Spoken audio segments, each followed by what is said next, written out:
พระองค์เจ้าค่ะข้าน้อยเฝ้าเดินด้วยอย่างเย็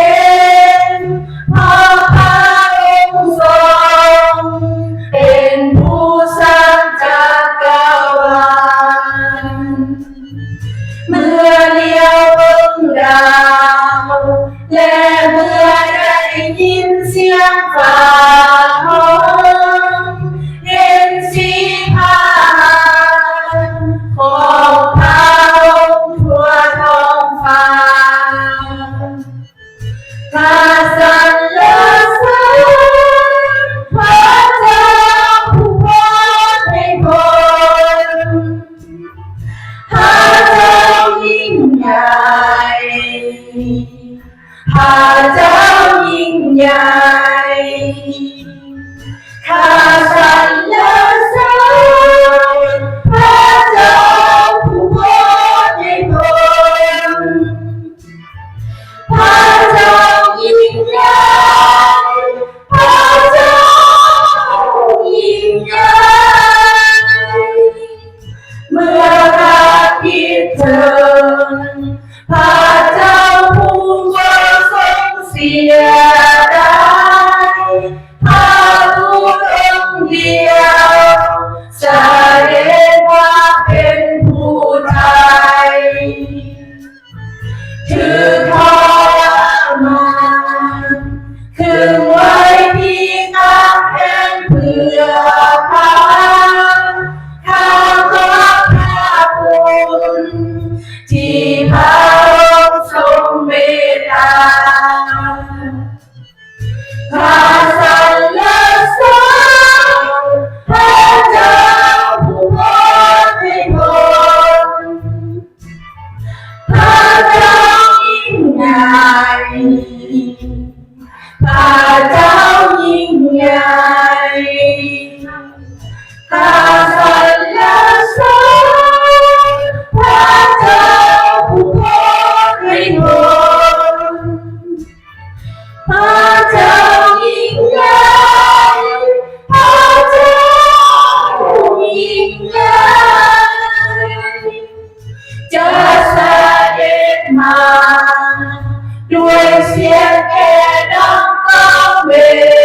หาเพื่อรับเอาพากลับไปอยู่ในเมืองฟ้าข้าจะกราบลงที่ฟ้าพาบาทด้วยทองใจถวายพระเกียรติแก่พระองค์เจ้ายิ่งใหญ่ข้าสรรเสริญพระเจ้าผู้โปรดให้ผลพระเจ้ายิ่งใหญ่พระเจ้ายิ่งใหญ่ข้าสรรเสริญพระเจ้าผู้โปรดให้ผลพระเจ้ายิ่งใหญ่พระเจ้ายิ่งใหญ่ข้าสรรเสริญพระเจ้าผู้โปรดให้ผล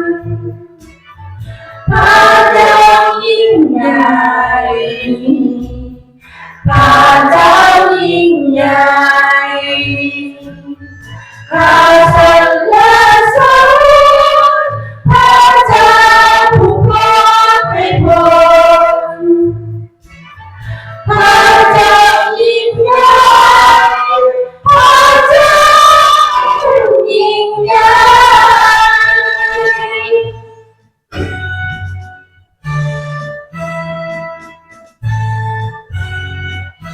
สรรเสริญพระเจ้าเพลงต่อไปข้า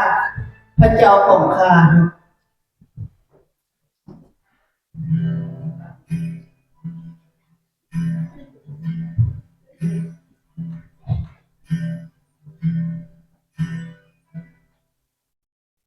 พระองค์เป็นพระเจ้าองค์ข้า จิตใจขาดการหายหาพระองค์ข้าได้เห็นพระองค์ในสถานนมัสการเห็นฤทธานุภาพและพระสิริภาพท่านเป็นพระเจ้าลูกของข้าจิตใจข้ากระหายหาพระองค์ข้าได้เห็นพระองค์ในสถานนมัสการเห็นฤทธานุภาพและพระสิริภาพ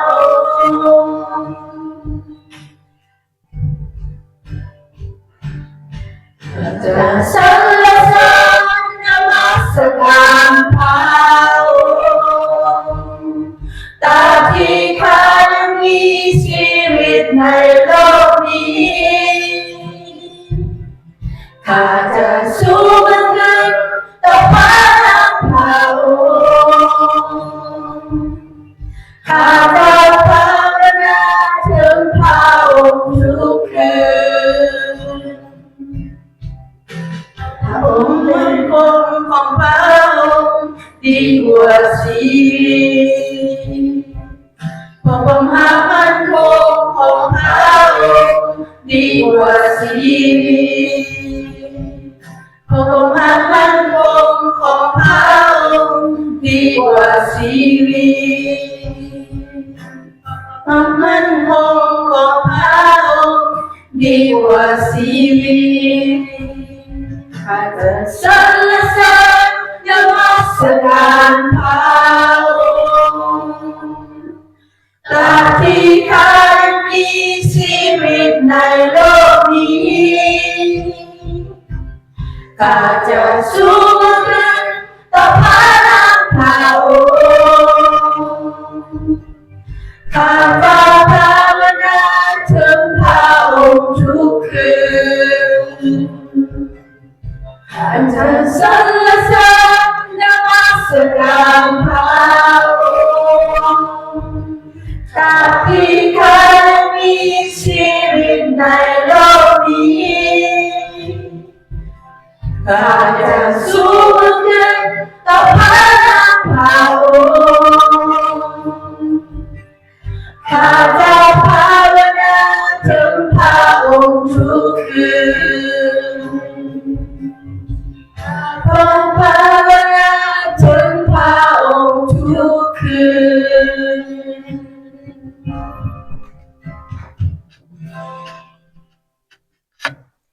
ต่อไปขอพี่น้องสงบจิตใจอธิษฐานกัน Please bow your head and prayer together. สรรเสริญและขอบพระคุณพระบิดาเจ้า Praise to the Lord and thank you, God, สำหรับวันนี้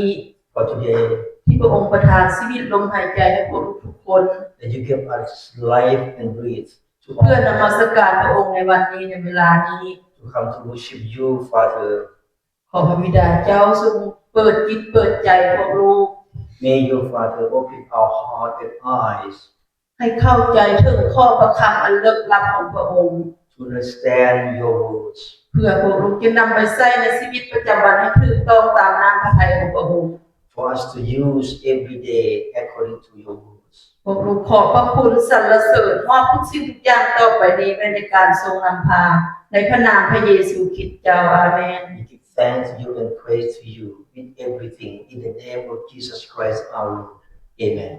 ขอเชิญพี่น้องนั่งลง Please sit down. ต่อไปอ่านพระคัมภีร์ Next scripture reading.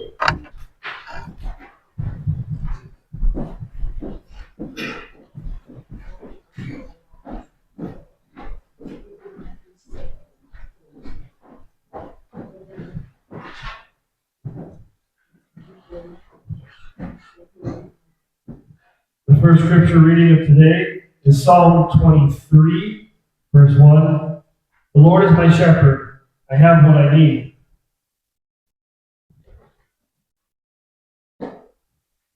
The second scripture reading of today is John 10, 1 through 11. Truly I tell you, anyone who doesn't enter the sheep's pen by the gate but climbs into some other way is a thief and a robber. The one who enters by the gate is the shepherd of the sheep. The gatekeeper opens it for him, and the sheep hear his voice. He calls his own sheep by name and leads them out. When he was brought all his own outside, he goes ahead of them. The sheep follow him because they know his voice. They will never follow a stranger. Instead, they will run away from him, because they do not know the voice of the strangers. Jesus gave them this figure of speech, but they did not understand what he was talking. Jesus said again, Truly I tell you, I am the gate for the sheep. All who come before me are thieves and robbers, but the sheep didn't listen to them. I am the gate. If anyone enters by me, he will be saved and will come in and go out to find pasture. A thief comes only to steal, kill, and destroy. I have come so that many may have life and have it abundantly. I am the good shepherd. The good shepherd lays down his life for his sheep.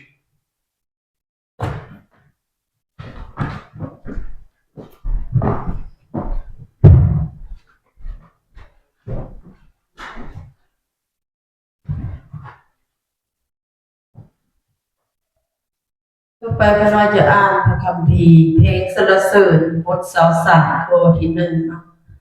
พระเจ้ายาเวห์เป็นผู้เลี้ยงขน้อยมีทุกสิ่งที่ต้องการต่อไปโยฮันบท10ข้อที่1-11เฮาบอกพวกเจ้าตามความจริงว่าคนที่บ่เข้าคอกแกะทางประตูแต่ปีนเข้าทางอื่นก็เป็นขโมยและโจรแต่ผู้ที่เข้าทางประตูก็เป็นคนเลี้ยงแกะคนเฝ้าประตูก็ไขประตูให้แก่ผู้นั้นและผู้แกะก็ฟังเสียงของเพิ่นเอิ้นแกะของตนตามชื่อและพาออกไปเมื่อนำฝูงแกะของตนเพิ่นก็นำหน้าฝูงแกะไปและฝูงแกะก็ตามเพิ่นไปเพราะฮู้จักเสียงของเพิ่นฝูงแกะจะบ่ตามคนแปลกหน้าแต่จะแล่นหนีไปจากคนนั้นเพราะบ่ฮู้จักเสียงของคนแปลกหน้านั้นพระเยซูเจ้าได้กล่าวคำอุปมานี้แก่พวกเขาแต่พวกเขาบ่เข้าใจว่าพระองค์หมายถึงหยังดังนั้นพระเยซูเจ้าจึงกล่าวอีกว่าเฮาบอกเจ้าทั้งหลายตามความจริงว่าเฮานี่แหละเป็นประตูของแกะทั้งหลายบรรดาผู้ที่มาก่อนเฮานั้นเป็นขโมยและโจรแต่ฝูงแกะบ่ได้ฟังพวกเขาเฮานี่แหละเป็นประตูผู้ใดก็ตามที่เข้ามาทางเฮาก็จะได้พ้นแล้วจะเข้ามาและออกไปทำจะพบอาหารด้วยขโมยมาก็เพียงแต่จะลักจะฆ่าและทำลายเท่านั้นฝ่ายเฮาได้มาเพื่อ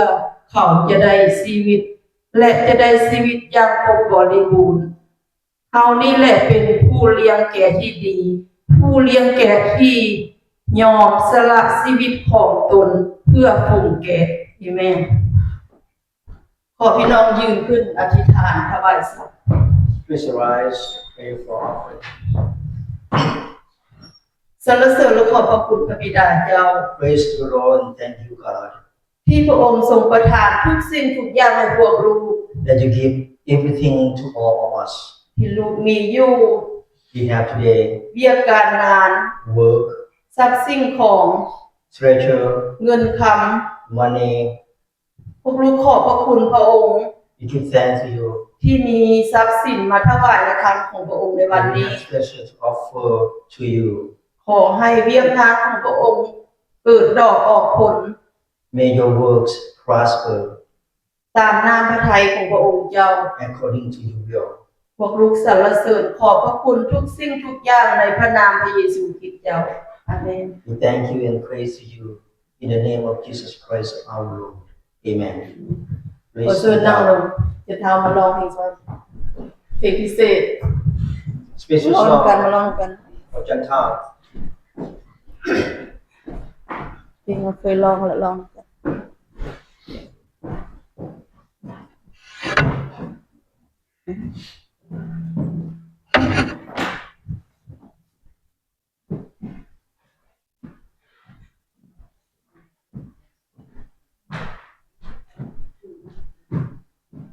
เราจะลองเพลงพิเศษคอยฟังศึกษา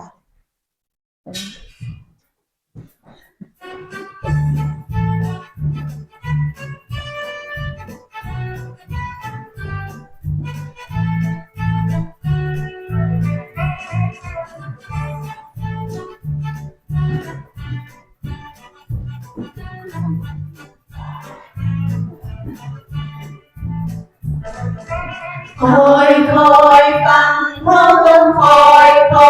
ฟังเขาจะใส่หูฟังเสียงของพระองค์คอย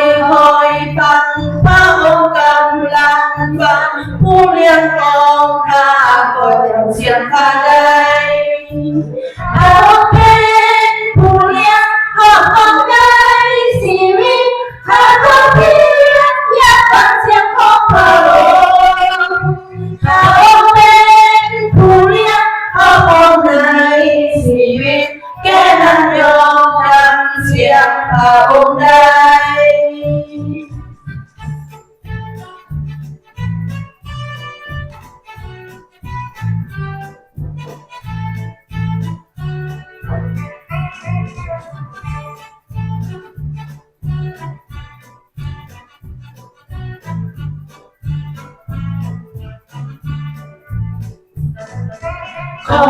คอยฟังเขาต้องคอยฟังเขาจะใส่หูฟังเสียงของเขาคอยฟังพระองค์กำลังฟังผู้เลี้ยงของข้าก็จำเสียงข้าได้เขาเป็นผู้เลี้ยงของในชีวิตข้าก็เพียงอยากฟังเสียงของเขา เขาเป็นผู้เลี้ยงของในชีวิตแค่นั้นยอมจำเสียงของพระองค์ได้ เฮานี่แหละเป็นผู้เลี้ยงที่ดีเฮาฮู้จักแกะของเฮาและแกะของเฮาก็ฮู้จักเฮาแกะของเฮาจะฟังเสียงของเฮาแล้วจะรวมเป็นฝูงเดียวและมีผู้เลี้ยงเพียงผู้เดียว โยฮันบท10ข้อ14และ16เอเมนขอบคุณพระเจ้าต่อไปขอเชิญอาจารย์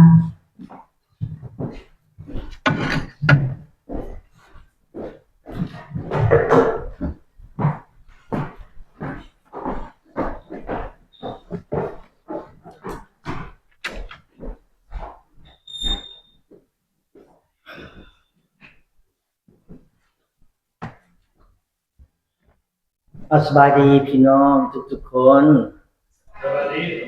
Good morning everyone พ่อแม่พี่น้องที่รักพระเจ้าสอนให้พวกเราเป็นคนที่ฉลาดแม่นบ่พี่น้อง My beloved God teach to all of us to be smart people right Yes แต่คนที่ฉลาดนี่พี่น้องเขาจะเฮียนเชื่อฟังคำสอนของพระเจ้าได้ Smart people they will learn to obey God's teaching คนที่ฉลาดพี่น้อง เขาจะบ่นำเอาสิ่งที่เปื้อเปื้อนความชั่วร้ายเข้ามาในชีวิตเข้ามาในกาย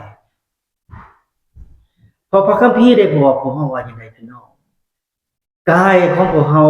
เป็นพระวิหารของพระเจ้า so smart people they will not bring any evil into your heart into your body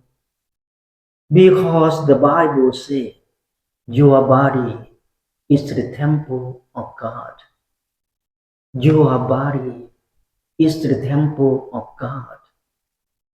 ดังนั้นรักษากายของพี่น้องให้สะอาดคือกับรักษาพระวิหารของพระเจ้าให้สะอาด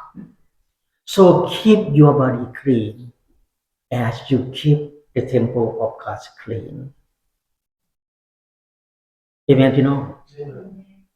ดังนั้นพี่น้องที่รักของพระเจ้าพวกเฮานี่นะหลายคนพวกเฮาเนาะเข้ามานมัสการพระเจ้านี่นะทุกวันอาทิตย์แม่นบ่พี่น้อง52อาทิตย์พวกเฮามาฟังคำสอนของพระเจ้าต่อปี So many of you come to worship God every Sunday 52 weeks we come to listen to God's teaching per year it's a long time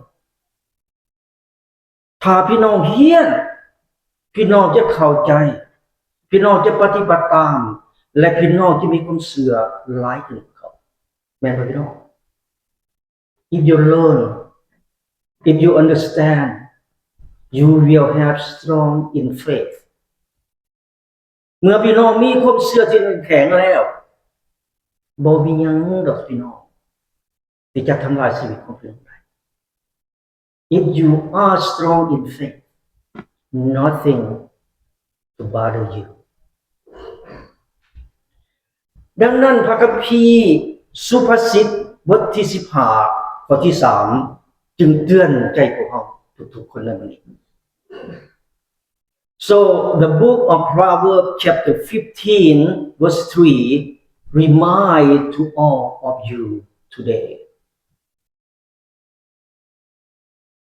ทุกเหตุการณ์ที่เกิดขึ้นองค์พระผู้เป็นเจ้า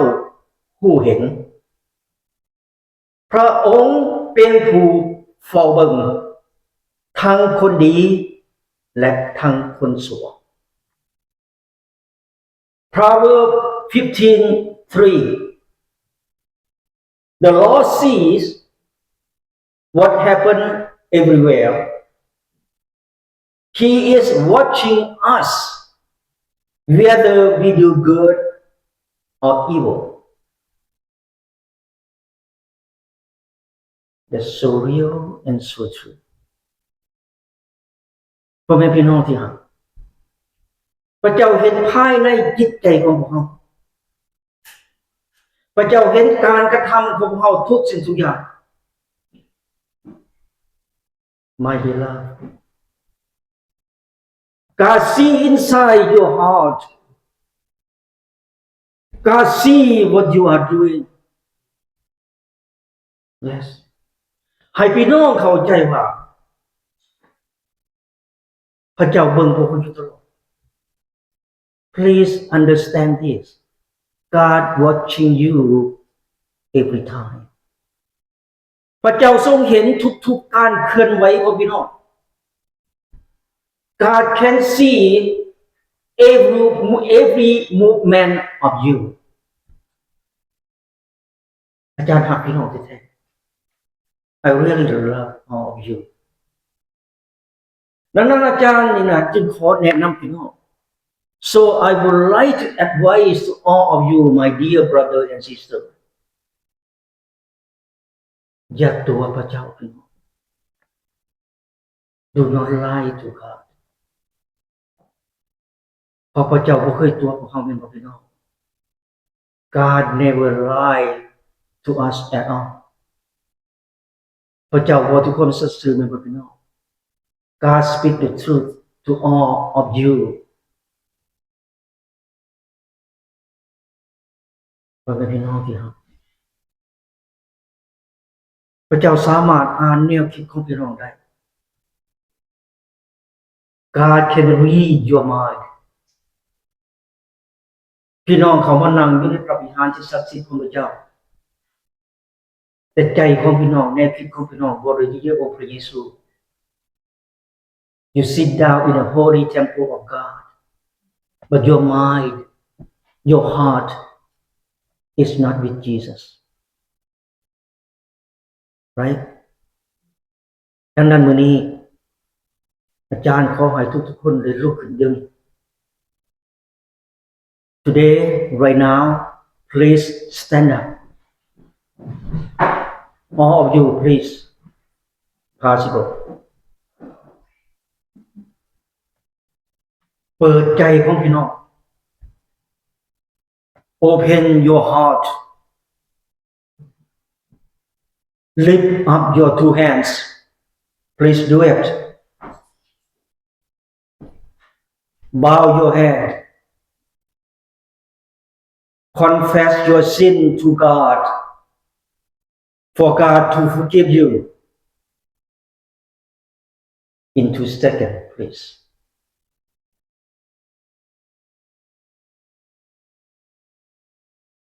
Thank you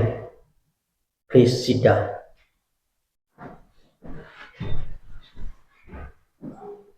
Let us pray พระเจ้าพระบิดาผู้รู้ว่าผู้รู้เป็นคนบาป Father we all know we are sinners แต่ขอบคุณสำหรับความดีความหักและความเมตตาของพระองค์ถึงแม้ว่าผู้รู้เป็นคนบาปแต่พระองค์ยังอภัยให้กับผู้รู้เสมอ Thank you for your goodness your love and your mercy Even we are sinners but you still love us and forgive us ขอบคุณสำหรับพระวิญญาณบริสุทธิ์ของพระเจ้าทรงได้สอนให้ผู้รู้เตือนจิตเตือนใจผู้รู้ทุกคนให้ติดตามคำสอนของพระองค์เพื่อผู้รู้จะบ่ได้หลงทาง Thank you for the Holy Spirit to teach to all of us remind us every day stay in God's path follow God every day for us not to get lost เบิ่งแย่งผู้รู้ทุกๆคนผีมารซาตานบ่มีโอกาสที่เข้ามารบกวนผู้รู้ Protect to all of us Devil Satan they didn't have a chance to bother us อวยพรผู้รู้ทุกๆคนด้วยเถิด Bless and protect to all of us in here ผู้รู้ร่วมกันภาวนาอธิษฐานมันยังพระนามขององค์พระมหาเยซูคริสต์เจ้า Amen We pray together in your name Jesus Christ our Lord Amen มื้อนี้อาจารย์จะแบ่งปันเกี่ยวกับเรื่องพระเจ้าเห็นทุกสิ่ง Today I will share about God sees everything อาจารย์จะเริ่มอยู่ในพระคัมภีร์ฮีบรูบทที่4ข้อที่13ว่าดังนี้ I will begin in the book of Hebrew chapter 4 verse 13ฟังให้ดีๆนะพี่น้อง Listen to this และในทุกสิ่งที่ได้ศึกษาขึ้นนั้นบ่มีสิ่งใดถือบังรับไว้จากพระพักตร์ของพระเจ้าได้แต่ทุกสิ่งได้ปรากฏแจ้งต่อสายตาของพระองค์ผู้ที่เฮาจะต้องให้การนั้น Hebrew 4 verse 13 There is nothing that can be hid from God everything in all creation is exposed and lie open before God's eyes and it is him that we must all give an account of ourselves Amen เมื่อวานนี้อาจารย์เว้าเรื่อง stop sign yesterday I talked about stop sign มื้อนี้อาจารย์จะเว้าถึงน้อย Today I will talk a little bit more คนขี่รถหรือว่าคนขับรถทุกๆคนนี่นะเมื่อเห็น stop sign พวกเขาต้องหยุดแม่นบ่พี่น้องถ้าบ่หยุดเป็นหยังแล้วละเมิดกฎหมายแม่นบ่ Every driver when they see the stop sign they must to stop if they don't they violate the law or might have accident in the way right we don't know เปรียบเหมือนชีวิตของคริสเตียน compare as Christian's life ถ้าพี่น้องเห็นนะว่าพี่น้องกระทำผิดต่อคำสอนของพระเจ้าพี่น้องต้องหยุด so if you know if you see you do wrong or something wrong against God's teaching you must to stop ถ้าพี่น้องบ่หยุดพี่น้องละเมิดตัวกฎบัญญัติของพระเจ้าพี่น้องจะมีปัญหาในการต่อมา if you don't stop you violate God's law you may have trouble later on that is true ดังนั้นวันนี้อาจารย์ขอให้พี่น้องทุกคนให้เฮียนในการย่านยำพระเจ้าเมื่อพี่น้องย่านยำพระเจ้านะอาจารย์เชื่อว่าพี่น้องจะไปทำความผิดเป็นเด็ดขาดต่อน้ำพระทัยของเจ้า Today I love all of you God love you too Please learn to fear the Lord If you fear the Lord I believe you will never make mistake against yourself and God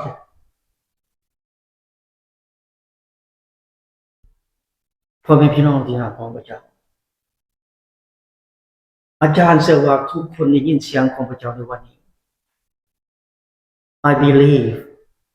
you hear the voice of God to teach to all of you don't make me cry because I want it I want all of you please listen to the voice of God please focus what God teach you today God see you everything you cannot hide anything from God's eyes ดังนั้นพี่น้องที่รักของพระเจ้าพระเจ้าเห็นทุกสิ่งทุกอย่างในการกระทำของพี่น้อง so God see everything what you are doing do you believe this yes พระเจ้าเห็นเมื่อพี่น้องกระทำความบาป God see when you do sin พระเจ้าเห็นเมื่อพี่น้องมีปัญหา God see when you have trouble เมื่อพี่น้องมีน้ำตาพระเจ้าเห็น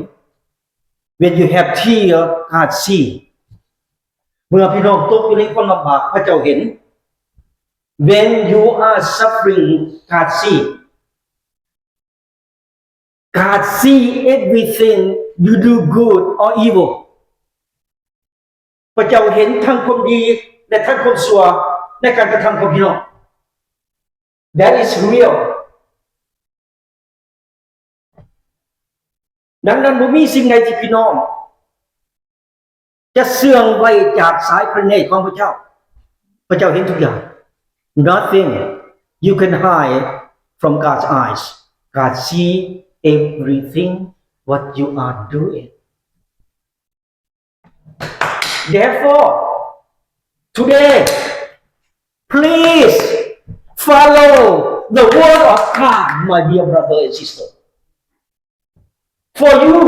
not to make mistake against yourself family and friend เพราะว่าอย่างเพราะพระเจ้าสอนให้พี่น้องไปในทางที่ดีเสมอ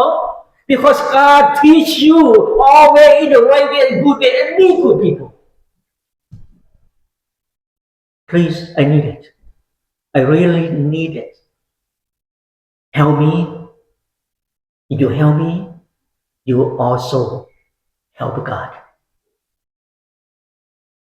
ให้มาเบิ่งชีวิตของกษัตริย์ดาวิด Look at David's life. พระเจ้าเห็นดาวิดเรามีคนยุ่งยากลำบากเฮ็ดเวียกตามทงไห้ทงนาเลี้ยงแกะเป็นอาชีพ Look at David's life. God see David. God saw David. He was suffering. He worked on the field, took care of the sheep. แต่พระเจ้าเห็นภายในจิตใจของเพิ่นแต่พระเจ้าเห็นเพิ่นยำเกรงพระเจ้าและเชื่อฟังพระเจ้าปฏิบัติทุกอย่างตามคำสั่งสอนของพระเจ้า But God saw inside his heart. He was a righteous man. He feared the Lord.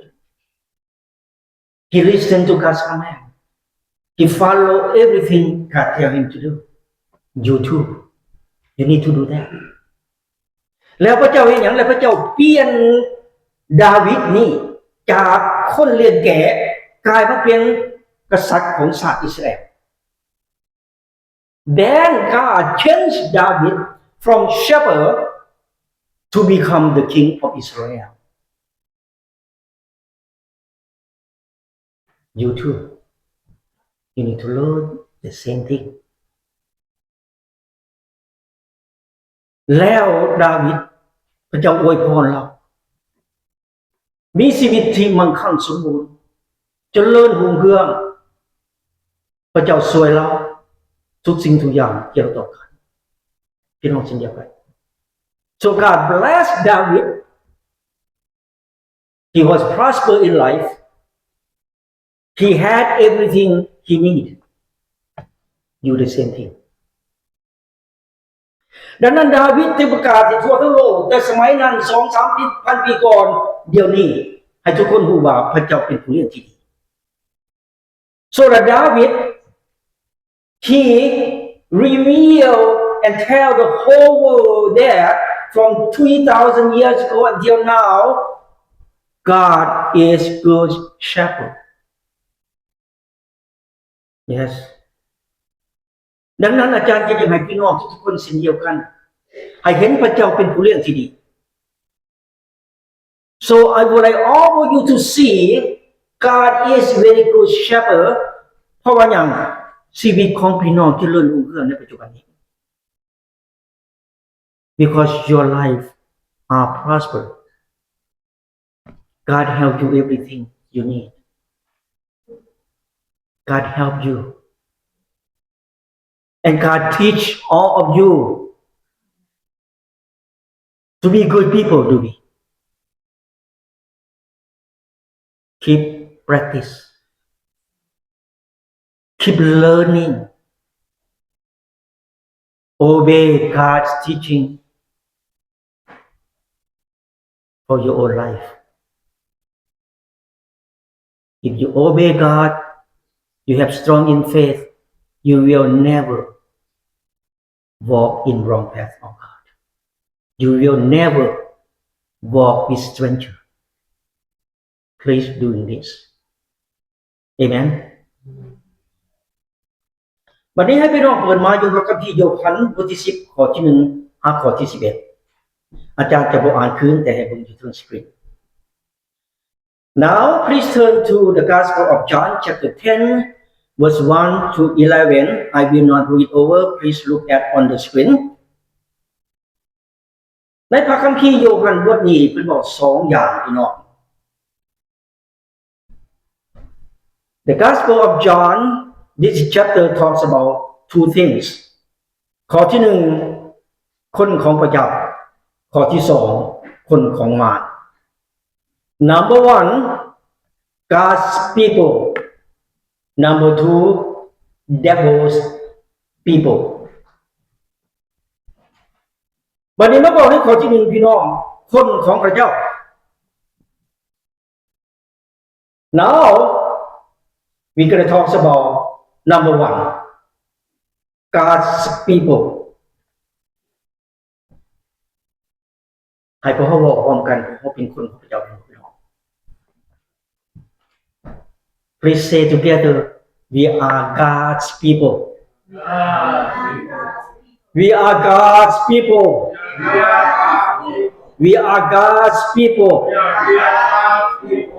Thank you คนของพระเจ้าจะเข้าทางประตูเห็นบ่นี่ God's people will enter through the gate ประตูเปรียบเหมือนองค์พระเยซูองค์พระเยซูจะไขประตูพี่น้องเข้าไป Jesus compared as the gate Jesus who is the one who opened the gate for you to walk through to enter through remember that วันนี้องค์พระเยซูผู้ประชาชนของพระองค์ทุกคน The Lord God Jesus He knew all of His people และองค์พระเยซูของประชาชนของพระองค์ตามสื่อประชาชนของพระองค์องค์ผู้ทุกคนสื่อของพระองค์สื่อของพี่น้อง Jesus He called all of His people by name Jesus He know your name He know everyone's name ดังนั้นคนของพระเจ้าอย่างพี่น้องคนของพระเจ้านี่นะฟังเสียงของพระเจ้าเจอบ่พี่น้อง God's people listen to God's voice คนของพระเจ้ายือเสียงของพระเจ้าเป็นบ่นี้ God's people recognize God's voice and God's name Who is your God's name? Jesus Christ. Recognize His name. องค์พระเยซูพี่น้องพระองค์ทำดีทุกสิ่งทุกอย่างเพื่อประชาชนของพระองค์อยู่ดีกินดีมีความสันติสุข The Lord God Jesus He did good everything for all of His people.For all of His people to live well in this world, prosper in life, happy and peace. ดังนั้นองค์พระเยซูจึงบอกพวกเราทุกคนว่าอย่างนี้พี่น้อง Therefore Jesus He is speaking to all of you เพิ่นว่าจังได๋ฝ่ายเฮาได้มาเพื่อเขาจะได้ชีวิตและยังจะได้ชีวิตครบบริบูรณ์Jesus said to you right now, I have come in order that you might have life in all its fullness. และองค์พระเยซูสื่อต่อเว้าต่อพวกเราอีกว่าเฮานี่แหละเป็นผู้เลี้ยงแกะที่ดีผู้เลี้ยงแกะที่ดียอมสละชีวิตของตนเพื่อฝูงแกะ Jesus continued to say,I am good shepherd who is willing to die for the sheep. องค์พระเยซูหักประชาชนขององค์แท้ๆพี่น้อง The Lord God Jesus He loved His people. All God's people. พระองค์ทำความดีทุกสิ่งทุกอย่างเพื่อประชาชนขององค์แท้ๆได้พี่น้องHe did good everything to all of His people เพื่อว่าให้ประชาชนได้เห็นความดีของพระองค์ได้เห็นว่าพระองค์ทรงเป็นผู้เลี้ยงที่ดี For His people to know His goodness to see His goodness to see that He is good shepherd ผู้ที่เลี้ยงแกะที่ดีแท้ๆมีผู้เดียวคือองค์พระเยซู Good shepherd only one that is Jesus Christ who died for you no one else who sacrificed himself for his people like you and me อาจารย์บ่เห็นผู้ใดดอกสิตายแทนเพื่อนมนุษย์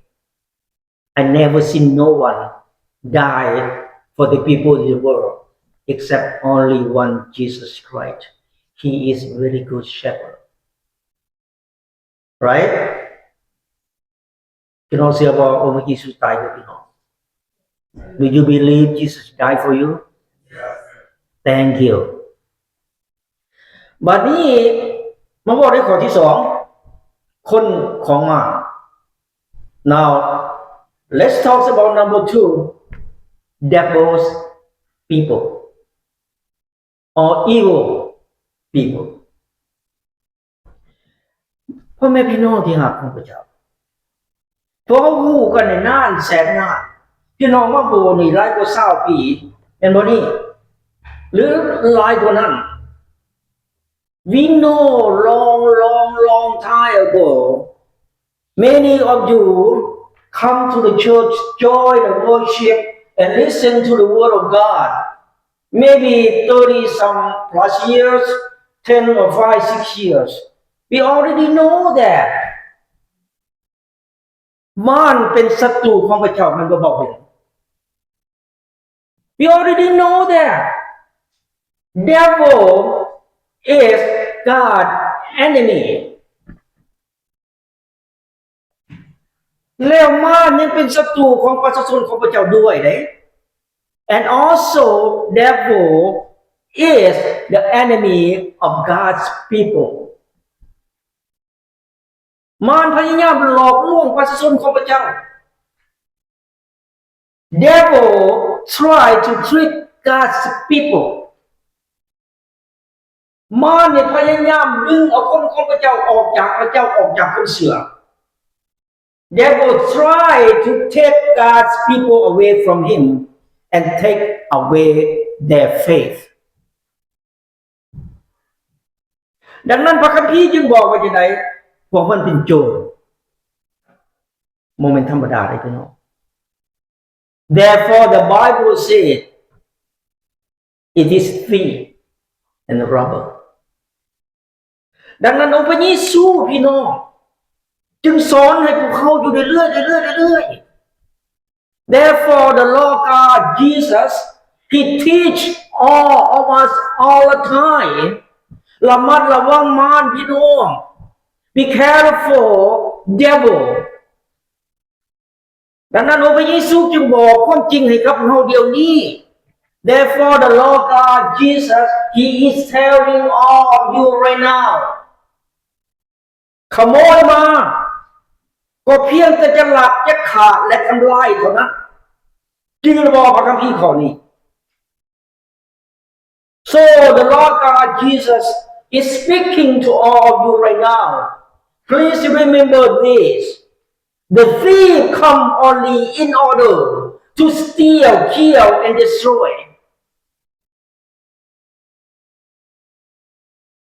That's all they did. Steal, kill and destroy. มาบ่ได้ช่วยสิ่งใดของเรา They will come help us nothing. มารเพื่อทำลายพวกเราทำลายคนของพระเจ้า They will destroy God's people. พี่น้องที่รักของพระเจ้าอย่าให้มารเขาว่าทำลายชีวิตของพี่น้องในครอบครัว My beloved, I love all of you. Please do not let the devil destroy your family and your life. ถ้าหากพี่น้องอนุญาตให้มารกำกับแนวคิดของพี่น้องมันกำกับชีวิตของพี่น้องได้เหมือนกัน So if you let devil control your mind, it also control your life. It control your life. เมื่อพี่น้องให้มารครอบครองชีวิตของพี่น้อง พี่น้องจะเดินตามทางของมัน When you let devil control your life you will follow the devil เมื่อพี่น้องติดตามทางของมันมือลันเนี่ยพี่น้องจะมีปัญหา When you follow devil's path that day you will have trouble เพราะพระเจ้าบอกให้ความจริงพระเจ้าบอกให้ความจริงพี่น้อง because God tell you the truth God never lie to you believe in him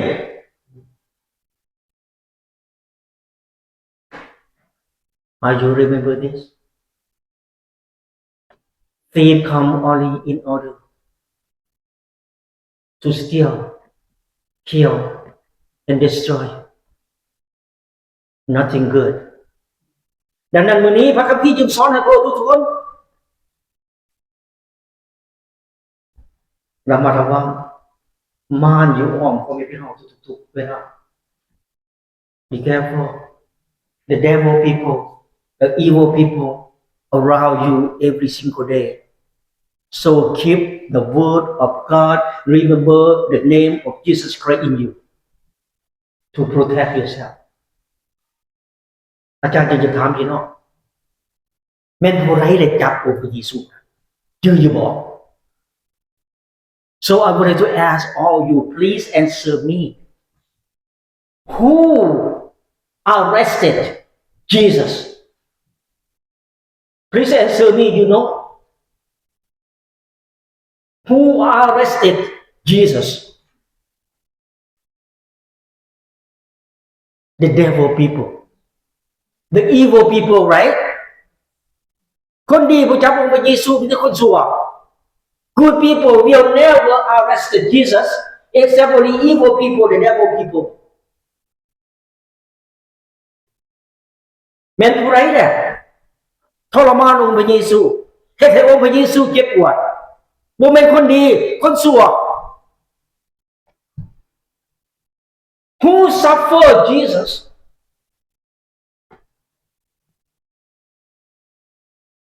who torture Jesus not good people but only evil people แม่นผู้ใดฆ่าองค์พระเยซูได้ขึ้นองค์พระเยซูอยู่ที่ไม้กางเขนนั้นบ่แม่นพี่น้องแต่เป็นมาร who killed Jesus you know who hung Jesus on the cross not you and me but evil people did แล้วไปยังพวกเขาไปเสือมาล่ะ why you believe devil why don't you believe in God if you believe God you will save forever if you believe in devil it will kill you your own decision you think you have to believe you believe in God or you believe in devil your own amen now today who will you believe today who will you believe I hear only one voice God. how about the rest of you God. today we will believe in God right Yes. why Because he tells the truth. yes because God tells us the truth all right God saved you but devil destroy you amen โอเคได้ขอสรุปในวันนี้ conclusion องค์พระเยซูเป็นผู้เลี้ยงที่ดีดังนั้นให้พี่น้องอยู่กับองค์เยซูตลอดโอเค Jesus is good shepherd so please be with Jesus forever God bless to all of you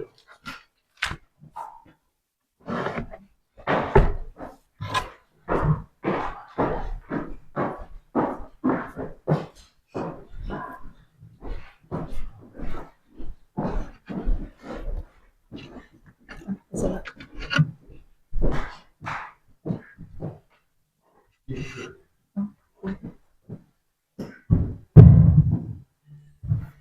อเชิญพี่น้องทุกคนยืนขึ้นห้องเป็นสรรเสริญพระเจ้าร่วมกันชีวิตเฮาพระเจ้าทรงสร้างเนาะ Let's rise sing together.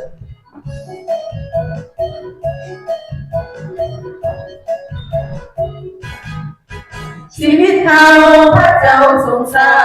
งเป็นหนทางนำเฮาสู่สวรรค์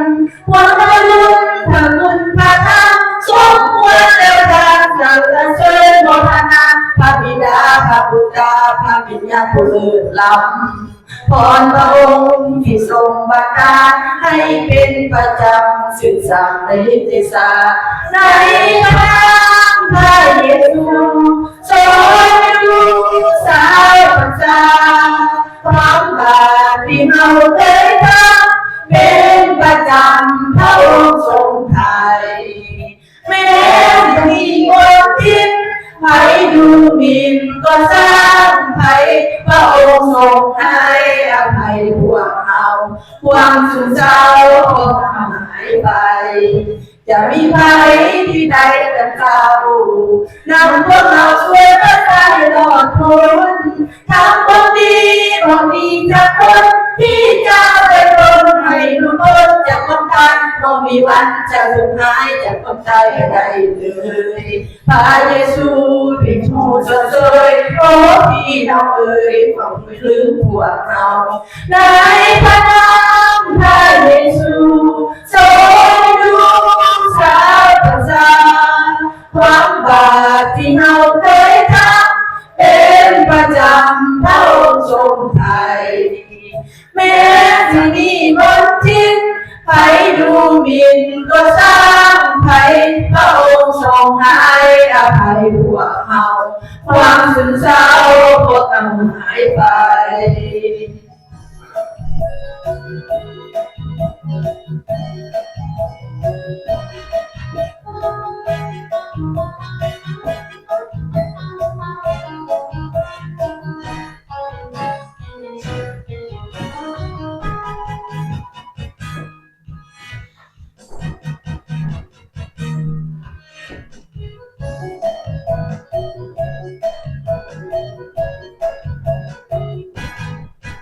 ชีวิตเฮาพระเจ้าทรงสร้างเป็นหนทางนำเฮาสู่สวรรค์หวังว่าลุ้นพระคุณพระธรรมสมควรแล้วทางสรรเสริญโมทนาพระบิดาพระบุตรพระวิญญาณผู้เลิศล้ำพรพระองค์ที่ทรงบันดาลให้เป็นประจำสืบสานในฤทธิศาสตร์ในพระนามพระเยซูทรงรู้สายประสาความบาปที่เราเคยทำเป็นประจำพระองค์ทรงไทยแม้จะมีมนทินใครดูหมิ่นก็สร้างใครพระองค์ทรงให้อภัยพวกเราความซึมเศร้าพวกเราหายไปจะมีภัยที่ใดกันเรานำพวกเราไว้รอดได้รอดพ้นทำความดีความดีทั้งคนที่จะไปตนให้หลุดพ้นจากความตายก็มีวันจะสุดท้ายจากความตายไม่ได้เลยพระเยซูเป็นผู้สดใสโอ้พี่น้องเอ๋ยอย่าไปลืมพวกเราในพระนามพระเยซูทรงรู้สายประสาความบาปที่เราเคยทำเป็นประจำพระองค์ทรงไทยแม้จะมีมนทินใครดูหมิ่นก็สร้างใครพระองค์ทรงให้อภัยพวกเราความซึมเศร้า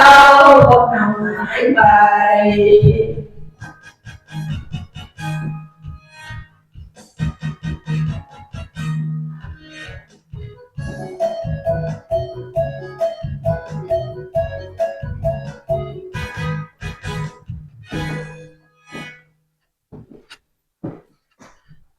ขอบคุณพระเจ้าต่อไปขอให้พี่น้องสงบจิตใจได้ทานกันเนาะ Let's pray together. สรรเสริญขอบพระคุณพระบิดาเจ้า Praise the Lord and thank you, God. ขอบพระคุณทุกสิ่งทุกอย่างในวันนี้ Thank you for everything for today. ขอบคุณสำหรับข้อประคำของพระองค์เจ้า Thank you for the word of God. พวกลูกขอบพระคุณที่พระองค์ทรงเมตตาพวกลูก Thank you, Father, for mercy on us. ที่พระองค์ทรงประทานอาจารย์มาสิสอนพวกลูก To bless the pastor to teach to all of us. ขอให้พระคำเหล่านี้จงเป็นล่อเลี้ยงจิตวิญญาณของพวกลูกทุกคน May the word of God